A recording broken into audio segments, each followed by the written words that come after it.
அதிமுக பொதுச் செயலாளர் எடப்பாடி பழனிசாமியிடம் நேரடியாக பேசினாலே கூட்டணி அமைந்துவிடும் என பாஜக சட்டமன்ற குழு தலைவர் நயினார் நாகேந்திரன் தெரிவித்துள்ளார்.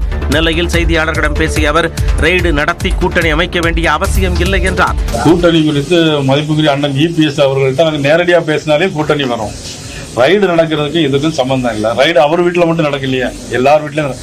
திருப்பரங்குன்றம் சிக்கந்தர்மலை தர்கா விவகாரத்தில் அரசியலை புகுத்தக்கூடாது எனவும் நயினார் நாகேந்திரன் கேட்டுக் கொண்டார்.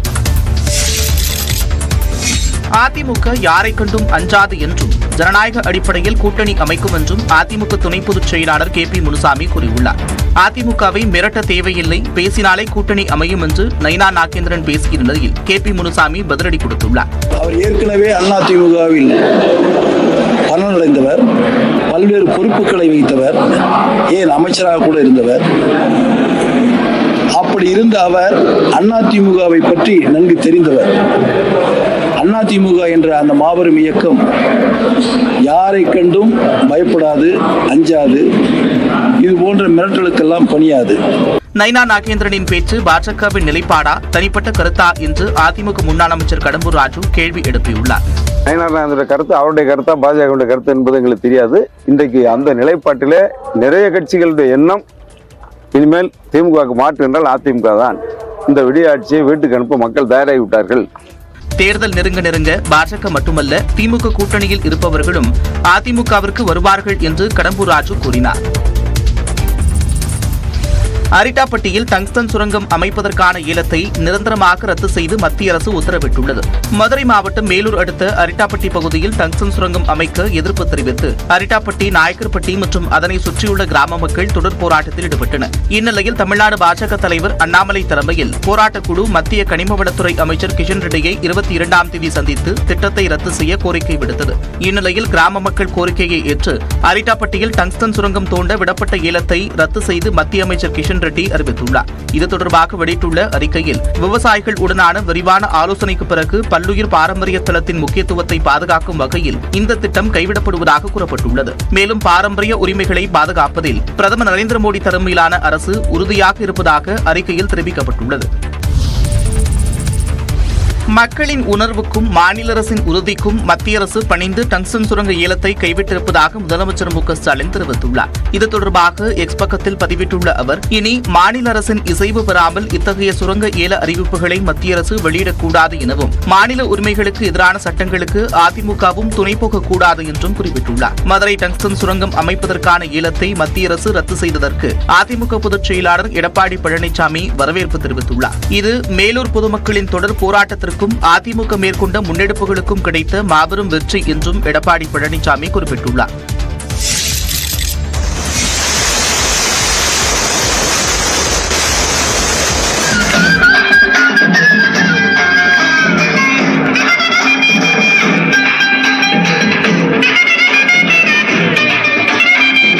டங்ஸ்டன் சுரங்க ஏலம் கைவிடப்பட்டதை அடுத்து மதுரை அரிட்டாப்பட்டியில் பட்டாசு வெடித்தும் நடனமாடியும் கிராம மக்கள் கொண்டாட்டத்தில் ஈடுபட்ட காட்சிகளே இவை.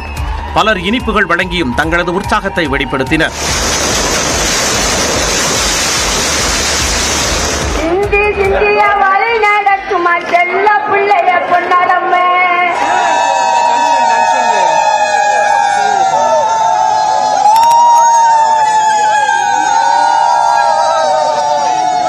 மத்திய அரசின் ரத்து அறிவிப்பு தங்களுக்கு பொங்கல் புத்தாண்டு பண்டிகை போல் உள்ளதாக அரிட்டாப்பட்டி மக்கள் தெரிவித்தனர். ரொம்ப நாங்கள் சந்தோஷமா இருக்கோம். ஊர்ல இன்னைக்கு தான் ஊர் மக்கள் எல்லாமே நிம்மதியா தூங்குவோம், சந்தோஷமா வெடி வெடிச்சு எல்லாமே சந்தோஷமா இருக்கோம். நாங்கள் 2 மாத காலமாக தூங்கல குழல நாங்கள் இனிய ஒரு புத்தாண்டு செலிப்ரேட் பண்ணலாம். எங்களால் பொங்கல் கொண்டாடல, எதுவுமே நாங்கள் கொண்டாடல. பட் இன்றைய நாளா தீபாவளி புத்தாண்டு ஒரே நாளா நாங்கள் இன்னைக்கு வந்து செலிப்ரேட் பண்ணிக்கிட்டு இருக்கோம், வெடி வெடிச்சுக்கிட்டு இருக்கோம். நாங்கள் நிம்மதியா தூங்குவோம். எங்க மண்ணை எங்க கிட்ட கொடுத்ததுக்கு ரொம்ப நன்றி. நாங்கெல்லாம் படுத்தா முதலமைச்சர் உறுதியளித்தபடி டங்ஸ்டன் சுரங்கம் வரவில்லை என்று நியூஸ் 18 தமிழ்நாடு தொலைக்காட்சிக்கு அமைச்சர் மூர்த்தி தெரிவித்துள்ளார். டங்ஸ்டன் திட்டம் வரவே வராது, அதற்காக என் பதவியை கூட ராஜினாமா செய்வேன் என்று சொன்ன முதலமைச்சர் தமிழ்நாடு முதலமைச்சரை தவிர வேற யாரும் சொல்லியிருக்க முடியாது. பல்லுயிர் தலமான அரிட்டாப்பட்டியில் டங்ஸ்டன் சுரங்கம் அமைப்பதே மத்திய அரசு எடுத்த தவறான முடிவு என்று திமுக நாடாளுமன்ற குழு தலைவர் கனிமொழி தெரிவித்தார். இது வந்து ஒரு பயோடைவர்சிட்டி ஹெரிடேஜ் சைட். இங்கே இந்த திட்டத்தை கொண்டு வந்ததே தப்பு. அதனால அதை வந்து மக்களும் நம்முடைய முதலமைச்சர் அவர்களும் திராவிட முன்னேற்ற கழகமும் தொடர்ந்து எதிர்த்திருக்கிறது. தமிழ்நாடு அரசு இத்திட்டத்தை எதிர்த்தது மத்திய அரசுக்கு பின்னடைவாக அமைந்ததாக மதிமுக பொதுச் செயலாளர் வைகோ தெரிவித்தார். இது முதலில் கவனிக்க வேண்டியது தமிழ்நாடு அரசு இப்பொழுது அதை எதிர்க்க தொடங்கியது, அதற்கு வரக்கூடாது என்ற கருத்தை தான் முதலமைச்சர் வலுவாக ஆணித்தரமாக சொன்னார். அனைத்து கட்சிகளும் மதுரை மக்களுடன் துணை நின்றதாகவும் வைகோ கூறினார். டங்ஸ்டன் சுரங்க ஏல ரத்து நடவடிக்கைக்கான வெற்றி யாருக்கு என்று பேசக்கூடாது என்று விசிக தலைவர் திருமாவளவன் கூறினார். சென்னை விமான நிலையத்தில் செய்தியாளர்களை சந்தித்த அவர் இது மக்களுக்கான வெற்றி என்றார். இந்த கோரிக்கைக்கு சட்டமன்றத்தில் தமிழ்நாடு அரசு தீர்மானம் நிறைவேற்றியது என்பது அனைவரும் அறிந்த உண்மை, நாடறிந்த உண்மை.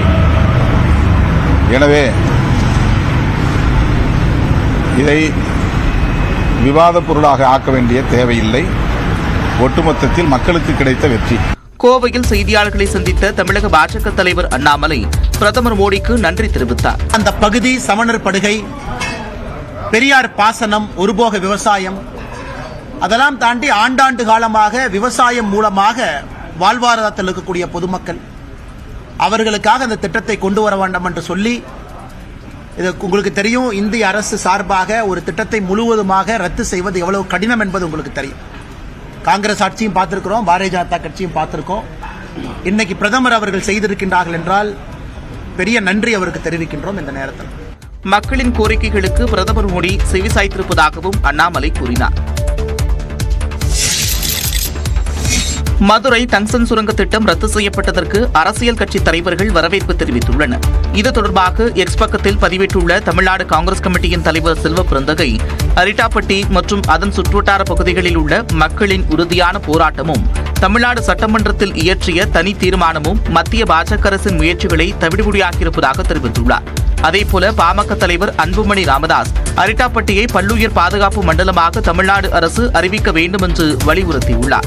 மத்திய அரசின் ரத்து நடவடிக்கையை மனப்பூர்வமாக வரவேற்பதாக கூறியுள்ள தேமுதிக பொதுச் செயலாளர் பிரேமலதா விஜயகாந்த் ஒட்டுமொத்த மக்கள் போராட்டத்திற்கு கிடைத்த மிகப்பெரிய வெற்றி என்றார். இதேபோல நாம் தமிழர் கட்சியின் தலைமை ஒருங்கிணைப்பாளர் சீமான் விடுத்துள்ள எக்ஸல பதிவில் டங்ஸ்டன் சுரங்க திட்டம் கைவிடப்படுவது மதுரை மக்களுக்கு கிடைத்த மாபெரும் வெற்றியை தவிர வேறொன்றும் இல்லை என்று தெரிவித்துள்ளார். தமிழ் நிலப்பரப்பில் இருந்துதான் இரும்பின் காலம் தொடங்கியதாக முதலமைச்சர் தெரிவித்துள்ளார். 5300 ஆண்டுகளுக்கு முன்பாகவே உருக்கு இரும்பு தொழில்நுட்பம் தமிழ்நாட்டில் இருந்தது உறுதிப்படுத்தப்பட்டிருப்பதாக முதலமைச்சர் மு.க.ஸ்டாலின் தெரிவித்துள்ளார். சென்னை கோட்டூர்புரத்தில் உள்ள அண்ணா நூற்றாண்டு நூலகத்தில் கீழடி திறந்தவெளி அருங்காட்சியகம், கங்கை கொண்ட சோழபுரம் அருங்காட்சியகத்திற்கு முதலமைச்சர் மு.க.ஸ்டாலின் அடிக்கல் நாட்டினார்.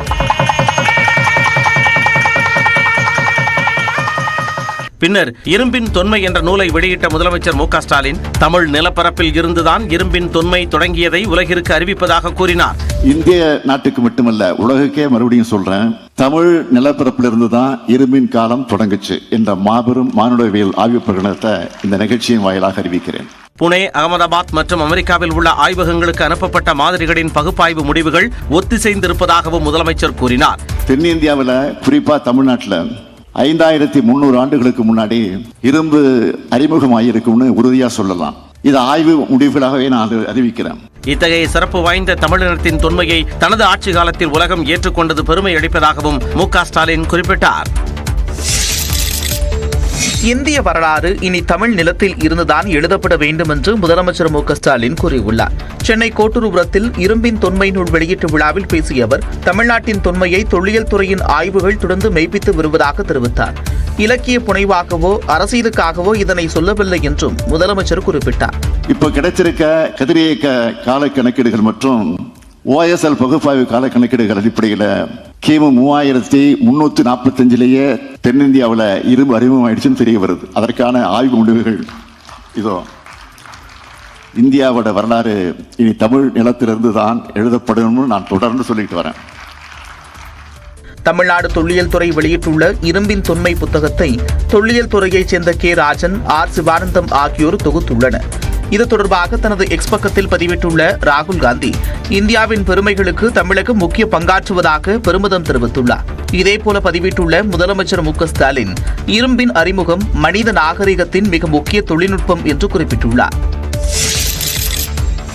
இரும்பை உருக்கும் தொழில்நுட்பம் தமிழ் நிலத்தில் இருந்து தொடங்கியது என்பது பழங்கால தமிழர்கள் எத்தகைய திறன் வாய்ந்தவர்களாக இருந்தார்கள் என்பதற்கான சான்று என தமிழ்நாடு அரசின் தொல்லியல் துறை ஆணையர் உதயச்சந்திரன் தெரிவித்துள்ளார். இரும்பை உருக்கி தொழில்நுட்பம் செய்வது என்பது 1200 1300 டிகிரி செல்சியஸுக்கு மேலே அதை வெப்பப்படுத்தி தான் அது செய்ய முடியும்.